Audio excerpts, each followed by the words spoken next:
Primera de Corintios. Primera de Corintios fue la primera carta, como su nombre lo dice, que el apóstol Pablo, inspirado por Dios, dirigió a la iglesia de Dios en Corinto. Corinto era una ciudad griega que, debido a la ubicación geográfica en la cual se encontraba, llegó a ser una ciudad próspera económicamente.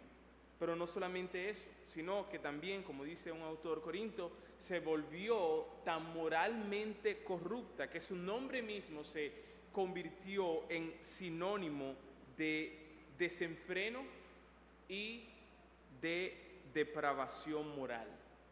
Corintianizar llegó a representar, se convirtió en un verbo que llegó a representar una inmoralidad descarriada y una embriaguez desenfrenada.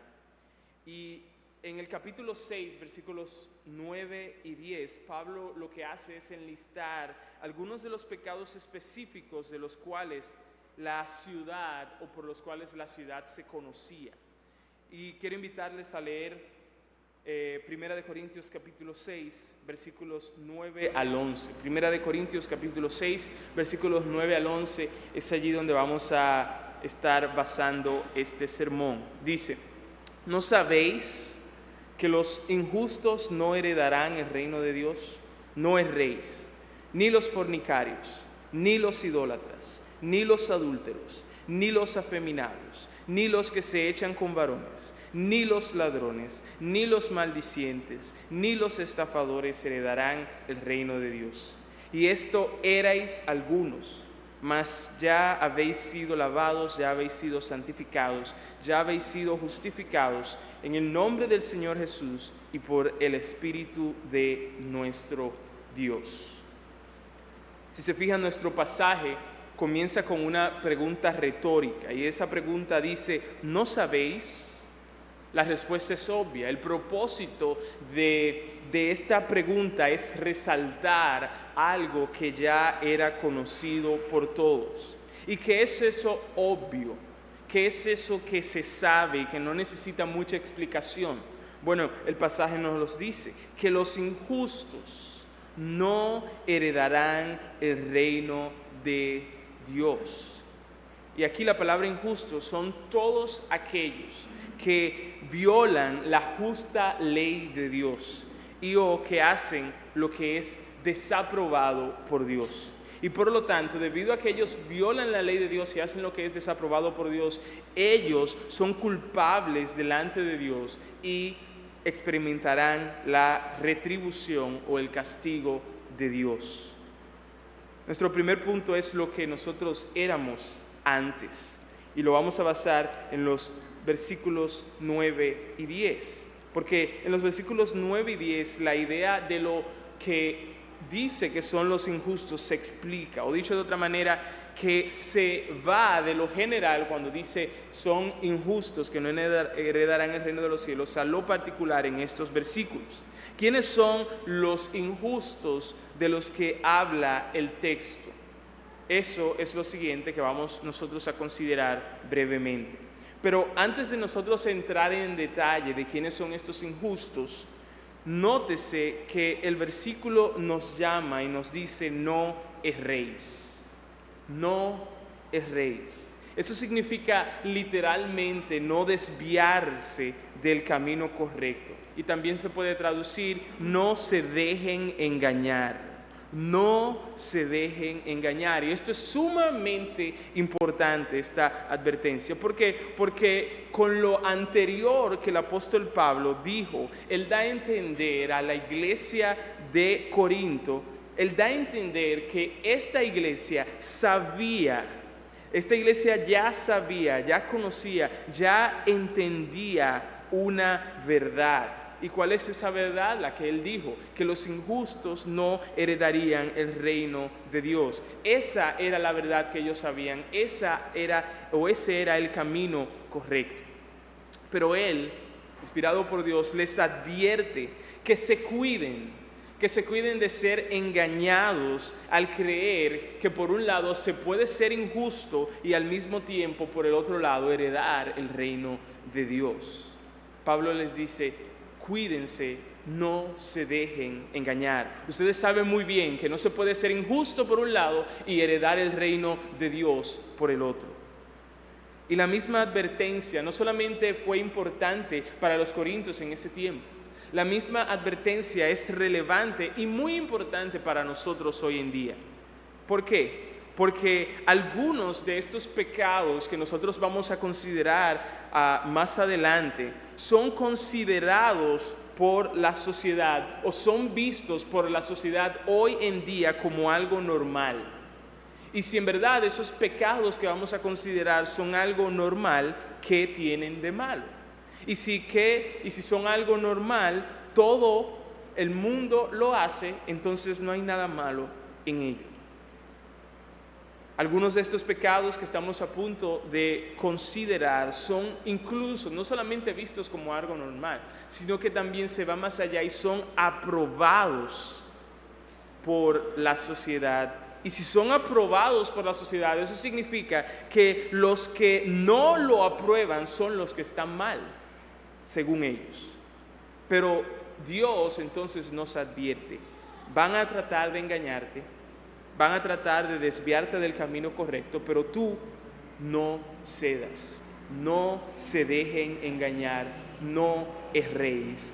Y por eso es importante entender esta parte. Entonces ahora sí vamos a los detalles de las personas injustas de la cual se habla en este pasaje. El primero es fornicarios. Dice fornicarios, y propiamente esta palabra lo que significa o se refiere a aquellos que se prostituyen a sí mismos. Pero en un sentido general, lo que significa o abarca todo aquel que está envuelto en pecado de inmoralidad sexual.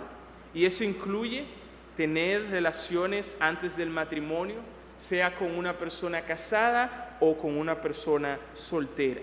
Y ya que la inmoralidad es un asunto del corazón, tal como nos enseñó nuestro Señor Jesucristo en Mateo capítulo 5, bajo esta categoría de fornicarios o inmorales sexuales, también cabe todo aquel o toda aquella persona que ve pornografía y se complace a sí mismo. A propósito, esta palabra de fornicario en griego tiene la misma raíz que la palabra pornografía. Y Dios dice en su palabra aquí que aquellos fornicarios no heredarán el reino de Dios. La segunda palabra, la segunda descripción que se da de las personas que no heredarán el reino de Dios, dice idólatras. Idólatras. Y los idólatras son aquellos que sirven a dioses falsos.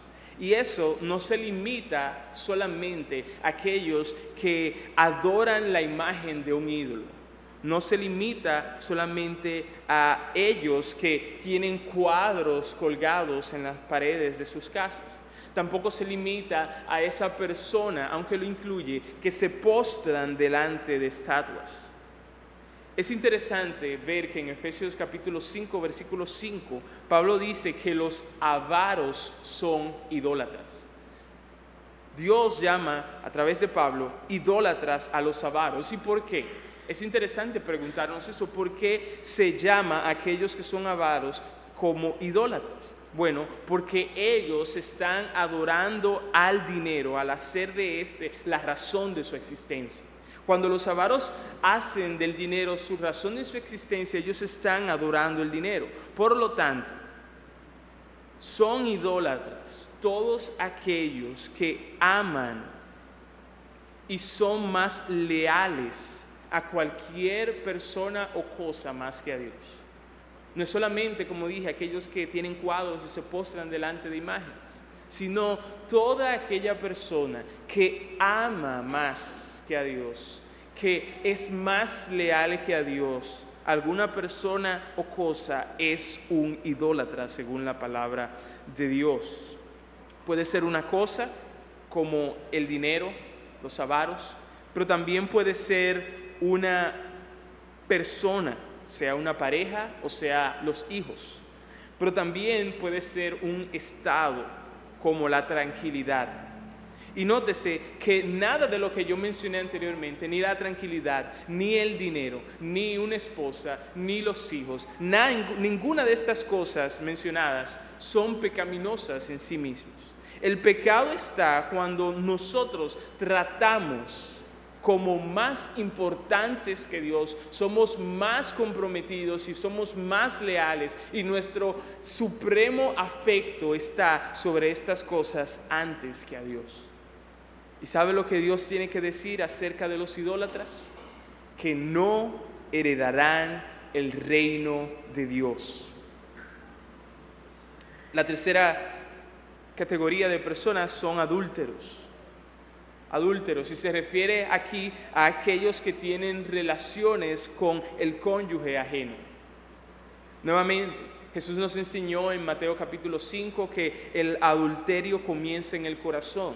Mateo 5:28 dice: pero yo os digo que cualquiera que mira a una mujer para codiciarla ya adulteró con ella en su corazón. No es necesario acostarse con otra persona que no es su cónyuge para cometer adulterio. Delante de Dios, el juez del universo, Él dice que toda aquella persona casada que mira a una mujer que no es su esposa, aunque haya sido fiel, entre comillas, a su esposa toda su vida, pero tiene fantasías en su mente con otra mujer, sea con su mente, elaborada con su mente, o sea enfrente del monitor de una computadora, ya es culpable, dice Dios, de adulterio.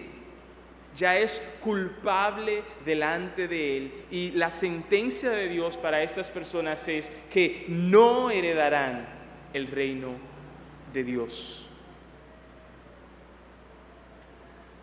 Lo siguiente de lo cual habla aquí son los afeminados. Son hombres suaves, son hombres delicados que usan su cuerpo para obscenidades que van en contra de su naturaleza.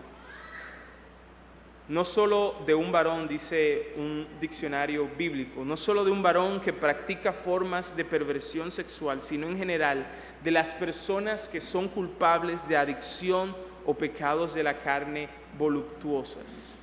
Termina la cita. Y de esos también Dios tiene algo que decir, y es lo mismo que ha estado diciendo hasta ahora, y es que no heredarán el reino de Dios. La siguiente descripción es los que se echan con varones. Y esta palabra en griego está compuesta por dos. La primera significa varón y la segunda palabra significa cama. Son aquellos envueltos, cuando se refiere a aquellos que se echan con varones, son aquellos envueltos en relaciones sexuales con personas del mismo sexo. Se traduce también como homosexualidad. Y también Dios dice lo mismo que ha estado diciendo de estas personas: no heredarán el reino de Dios.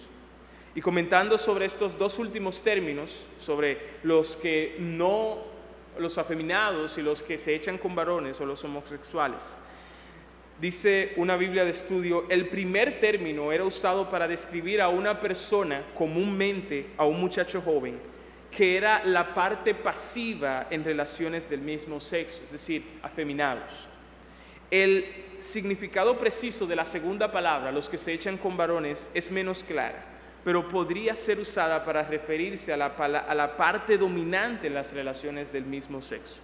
Ambos términos funcionan juntos como una condenación de las relaciones del mismo sexo. Termina la cita. Y al principio yo les di el título del sermón, y como dije, yo lo escogí cuidadosamente. El título del sermón es: la homosexualidad no es el pecado. ¿Y por qué lo titulé así? Porque aunque la homosexualidad, como acabamos de ver, sí es un pecado, al mismo tiempo no es el pecado más grande de todos. No es el único pecado que excluye del reino de Dios. Y no es, como vamos a ver más adelante, el pecado imperdonable. Nosotros debemos tener eso muy en cuenta, especialmente hoy, cuando el tema de la homosexualidad es una tendencia en nuestra sociedad. El siguiente término que se habla aquí es ladrones. Ladrones son aquellos que roban, pero no solamente aquellos que roban, sino que su forma de robar no es abierta y con violencia. Son personas que roban con sigilo. Y puede ser una pequeña cantidad de dinero, un dinero mal puesto en la casa puede ser. Puede ser también algo que no le pertenece o es algo que no le pertenece. Eso incluye robarse la luz, eso incluye robarse el internet, eso incluye robarse música o películas pirateadas. Eso también incluye cuando nosotros en nuestro trabajo robamos el tiempo que nos corresponde trabajar, ocupándolo en hacer otras cosas o no llegando a tiempo. Pero también eso incluye tomar materiales que están destinados para el trabajo y usarlos para nosotros mismos. Eso es todo esto abarca el término aquí ladrones, que no se limita o es un robo con sigilo, sin violencia. ¿Y saben lo que Dios tiene que decir? No heredarán tampoco el reino de Dios. El siguiente término es avaros. Y los avaros son aquellos que siempre desean más y más. Específicamente lo que ellos desean son las posesiones de otros. Estas personas, sin importar cuánto tengan, independientemente a cuánto tengan, estas personas creen que necesitan más para ser felices. Ellos no son generosos, ellos no dan a los demás, sino que se aprovechan de los otros. Ellos engañan a otras personas y defraudan a su prójimo. Y Dios dice de ellos que tampoco heredarán el reino de Dios. Siguiente término es borrachos. Y saben algo interesante de este término, que en el griego, ¿saben lo que significa? Borrachos, exactamente lo mismo. Así que no hay que abundar mucho.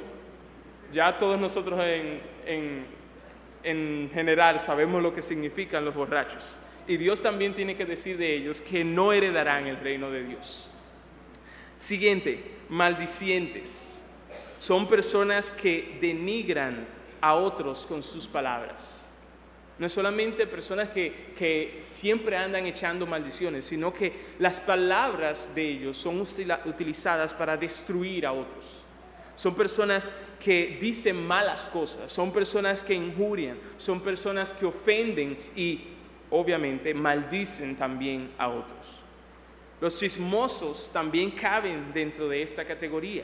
Y Dios les dice a aquellos maldicientes, a los chismosos, a los que usan sus palabras en vez de edificar para destruir a los demás, que ellos no heredarán el reino de Dios. Por último, se nos habla de estafadores. Y dijimos anteriormente que el término ladrones ahorita era referencia a aquellos que roban o toman lo que no le pertenece, pero de una manera sin violencia y de manera sigilosa. Estafadores aquí, a diferencia de los mencionados anteriormente, son aquellos que roban, pero no con sigilo, sino que arrebatan y se llevan por la fuerza aquellas cosas que no le pertenecen. Estos son los estafadores aquí. Y la Biblia dice que ellos no heredarán el reino de Dios. Ahora hay una cosa que yo he estado repitiendo una y otra vez, y es que lo que dice la Biblia, no heredarán el reino de Dios. Así que vamos a hablar un poco brevemente acerca de qué es lo que significa eso.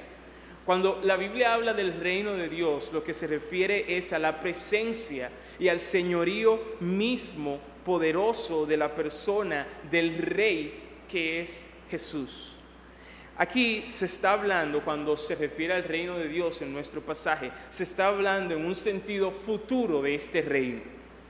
Cuando el Rey venga por segunda vez, y recompense en su gracia a sus siervos y los glorifique y reine en cielos nuevos y tierra nueva. Es en este sentido futuro que se está hablando en este pasaje cuando se dice del reino de Dios. Ahora, en otras palabras, cuando se dice que los injustos y todas las personas que acabé de mencionar no heredarán el reino de Dios, lo que se está refiriendo o lo que quiere decir es que ninguna de estas personas irán al cielo, sino que, como dice Apocalipsis 21:8, ellos tendrán su parte en el lago que arde con fuego y azufre.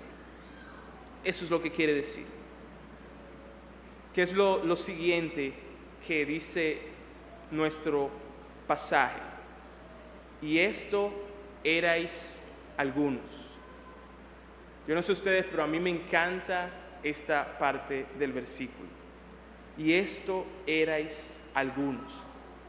Eso me llena a mí de emoción. ¿Por qué? Porque el mundo que está allá afuera, afuera de las puertas, afuera de la iglesia, el mundo de allá afuera, esta es una verdad que debes recordar. Incluso los que están dentro de la iglesia también, es una verdad que ellos deben recordar. ¿Qué es lo que deben recordar? Que la iglesia de Dios está compuesta de ex inmorales. La iglesia de Dios está compuesta de ex idólatras, ex adúlteros, ex afeminados, ex homosexuales, ex ladrones, ex avaros, ex borrachos, ex maldicientes y ex estafadores. Esto erais algunos de vosotros. Y esta frase nos dice una maravillosa verdad, y es que el cambio es posible. El árbol que nace torcido, sí es posible que enderece sus ramas en Dios. La madre que lleva mucho tiempo orando por su hijo rebelde debe saber que en Dios hay esperanza para ese hijo. El hijo con un padre que ha practicado algún tipo de pecado toda su vida y que parece no cambiar eso, debe saber que en Dios hay esperanza para su padre. En Dios hay esperanza para ese amigo tuyo que parece estar esclavizado a los placeres de este mundo. Aquel que no se convierte por miedo a volver atrás debe saber también que en Dios hay esperanza. No hay, en resumen, pecador demasiado malo como para no tener esperanza en Dios. Ahora, por el contraste que se hace en este pasaje, específicamente en el versículo 11, lo dicho anteriormente, lo que acabo de decir, no significa que los cristianos verdaderos ya no pecan, sino que estos pecados ya no son su estilo de vida. Ha ocurrido en un cristiano verdadero un cambio real, ha ocurrido un cambio radical en los cristianos verdaderos, y ya debido a este cambio real y radical que se ha producido en sus corazones por Dios, ellos ya no se relacionan con estos pecados de la misma manera que lo hacían antes.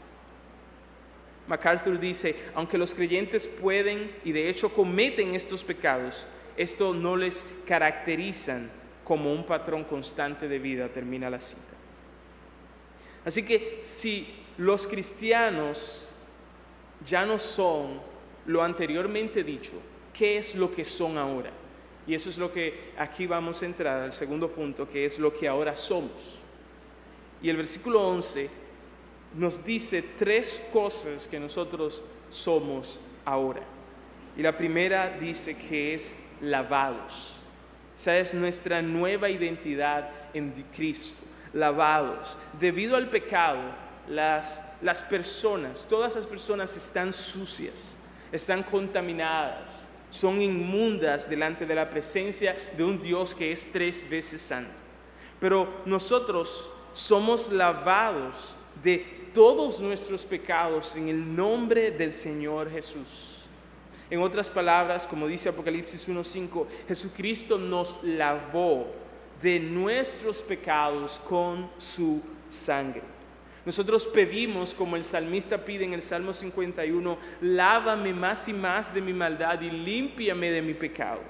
Porque nosotros sabemos, como dice 1 de Juan 1:7, que la sangre de Jesucristo, su Hijo, nos limpia de todo pecado.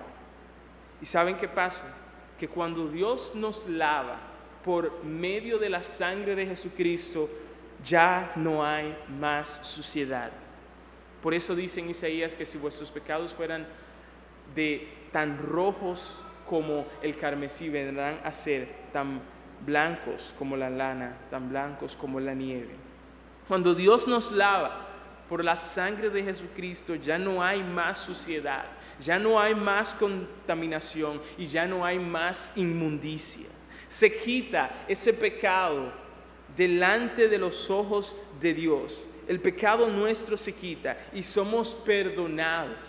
¿Somos perdonados de qué? De la inmoralidad, somos perdonados de la idolatría, somos perdonados del adulterio, somos perdonados de la homosexualidad, somos perdonados del robo, de la avaricia, de la borrachera, de las malas palabras, de las estafas. De todos los pecados somos perdonados cuando Cristo, su sangre, es aplicada a nosotros y somos lavados. Entonces, cuando eso pasa, cuando Dios nos mira, ya no ve más suciedad, ya no ve más pecado, y los pecados nuestros, Él ya no los toma en cuenta.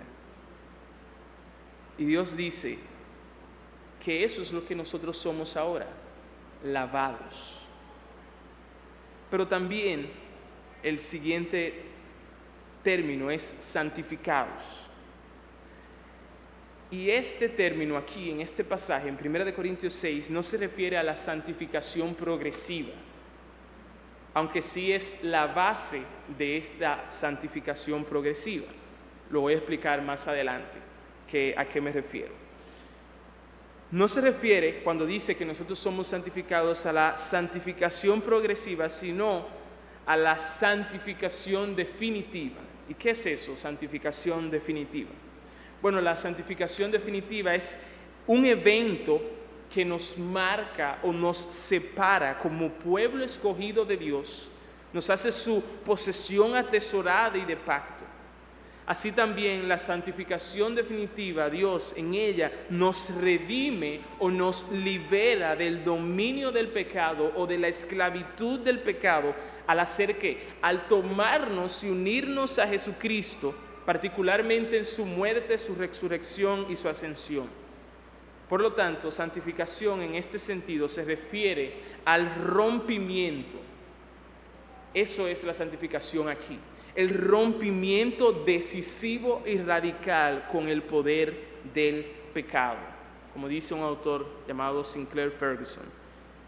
Dicho en palabras más sencillas, hermanos, por el Espíritu Santo de Dios, nosotros somos libres de la esclavitud del pecado y ahora servimos a Dios.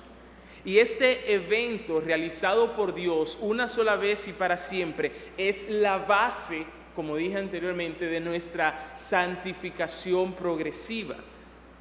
Porque, o debido a que ya Dios nos ha liberado del dominio del pecado, ahora nosotros podemos amar a Dios y obedecer la voluntad de Dios.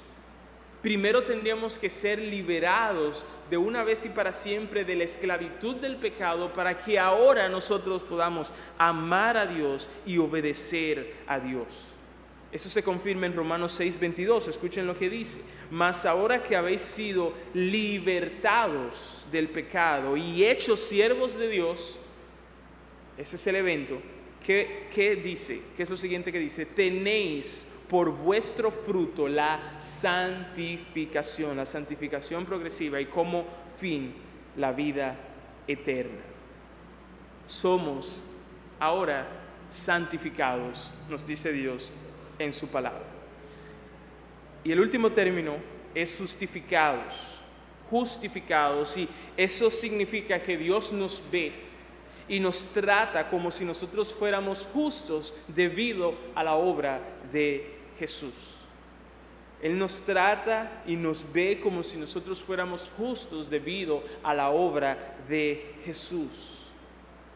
¿Y por qué? Porque Jesucristo, por su obra, fue tratado como si Él fuera injusto, cuando en verdad Él no lo fue. En cada azote que Jesús recibió, Dios estaba diciendo: eso te pasa por ser un inmoral, eso te pasa por ser un adúltero, aunque Él nunca tuvo un pensamiento impuro. En cada burla dirigida a Jesús, se estaba diciendo: eso es lo que merecen los idólatras y los avaros, aunque Él siempre amó a Dios suprema y completamente. Cada golpe que Jesús sufrió, en cada golpe se estaba diciendo: ese es el castigo que merecen los afeminados y los homosexuales. Aunque Jesucristo nunca distorsionó el diseño de Dios. Cuando le pusieron corona de espinas en su frente, esa era una corona que merecían los ladrones y los estafadores. Aunque Él siempre fue generoso y nunca codició lo que no le pertenecía. Cuando su cuerpo fue clavado en la cruz, Él estaba siendo clavado en lugar de personas que eran borrachas, aunque Él nunca se emborrachó. Cuando vinieron los soldados y atravesaron a Jesús con una lanza, se estaba diciendo: eso te pasa por tantas maldiciones que salieron de tu boca, aunque Él nunca engañó ni pecó de otra manera con su boca. Cuando Él murió en la cruz, abandonado por Dios, estaba siendo tratado como el más vil, el más perverso de los pecadores, aunque Él fue el único que fue justo en este mundo. Y todo eso Él lo hizo voluntariamente, de acuerdo a la voluntad de Dios Padre. ¿Para qué? Para que seamos, tú y yo, tratados como personas justas. Para que nosotros, tú y yo, seamos tratados como personas que nunca han roto ni siquiera un plato.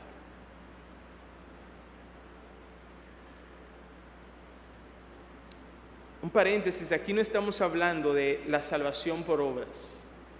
Nótese que el versículo, el pasaje nuestro, habla acerca de heredar el reino de Dios.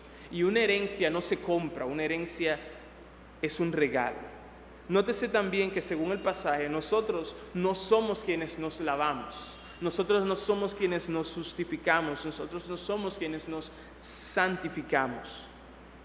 Somos enteramente pasivos en estas gracias. Jesucristo y el Espíritu Santo hacen toda la obra. Estas bendiciones que hemos estado hablando se reciben ciertamente por medio del arrepentimiento y la fe.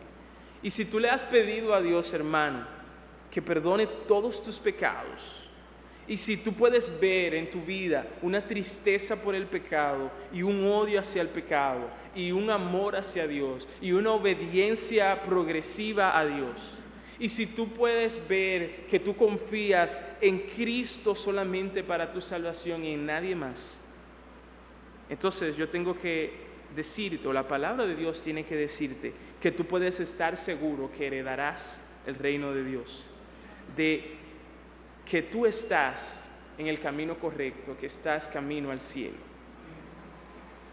Veamos algunas aplicaciones antes de terminar.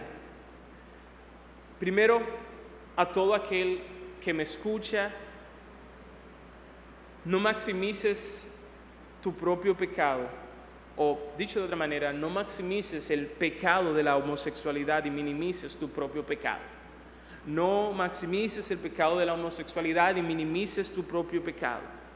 Como hemos visto anteriormente, los que ven pornografía y se complacen a sí mismos, los que toman lo que no es suyo, los que aman el dinero o alguna otra cosa más que a Dios, los borrachos, los que dicen malas palabras, tampoco van al cielo, a menos que renuncien a sus pecados y pongan toda su confianza en Jesús como el Señor y el Salvador, y a eso te invitamos. A aquellos que, como los corintios, profesan ser cristianos, pero pudieran estar envueltos en los pecados ya mencionados, también hay algo que decirles. Despierta, Vive una vida que corresponda con lo que eres ahora. Vive una vida que corresponda con lo que eres ahora, porque si tú practicas ininterrumpidamente el pecado, si no hay en ti un firme propósito y esfuerzo de agradar a Dios, entonces eso es un indicador de que no eres cristiano verdadero y que no vas camino al cielo. Así que no te engañes. Si tú profesas ser cristiano, entonces vive de acuerdo a esa profesión y vive de acuerdo a lo que eres ahora. Número 3, ama a los homosexuales. Ahora, no los ames con ese amor que muchos de ellos demandan. No los ames con ese amor que ellos quieren con que tú lo ames, sino ámalos con el amor y la compasión de Jesús. Y ese amor, les recuerdo, hermanos, ese amor y compasión de Jesús es un amor que dice la verdad. ¿Y qué es la verdad? Bueno, amigo, tú estás mal y tú debes cambiar. Es interesante que en Estados Unidos, en el año 1983, se lanzó una campaña que, traducida al español, decía: los amigos no dejan que sus amigos conduzcan borrachos. Esa fue una campaña que se lanzó en Estados Unidos hace un tiempo. Para ellos es un acto de amor cuando tú te metes en la vida de tus amigos y no los dejas conducir después de que ellos tomaron la decisión de emborracharse. Sin embargo, muchos de ellos dicen que es una señal de odio decirle a un homosexual que es un pecador que va camino al cielo y que necesita arrepentirse. Pero nuevamente volvemos al principio. No erréis, no se dejen engañar. No es una señal de odio decirle eso a los homosexuales. Es una señal de amor. ¿Por qué es una señal de amor? Porque es ese amor en nosotros que nos hace no querer que ellos perezcan eternamente en el infierno. Es ese amor que debe llevarnos como le llevó a Jesús, a verlos y compadecernos de ellos. Es ese amor que debe llevarnos, motivarnos a decirle: oye, amigo, si no cambias, vas a perecer. Pero yo no quiero verte perecer, así que arrepiéntete de tus pecados. Corre a Jesús y serás salvo. Eso es amor según la Biblia. Y de esa manera es que nosotros debemos amar a los que están a nuestro alrededor. Por último, si hay algún homosexual que me escucha, ya sea ahora mismo o en el futuro, amigo, yo quiero que tú sepas que la homosexualidad no es algo con lo que se nace. No es algo con lo que se nace. Y eso es algo que dice no solamente la Biblia, la palabra de Dios, sino también la ciencia. La homosexualidad es un pecado porque distorsiona el diseño original de Dios, que nos dice en Génesis 1 que varón y hembra los creó Dios. Así que nosotros te rogamos que des la vuelta. Nosotros te imploramos, por amor a tu alma, que te vuelvas del camino en el cual tú estás, porque ese camino te va a llevar a la destrucción.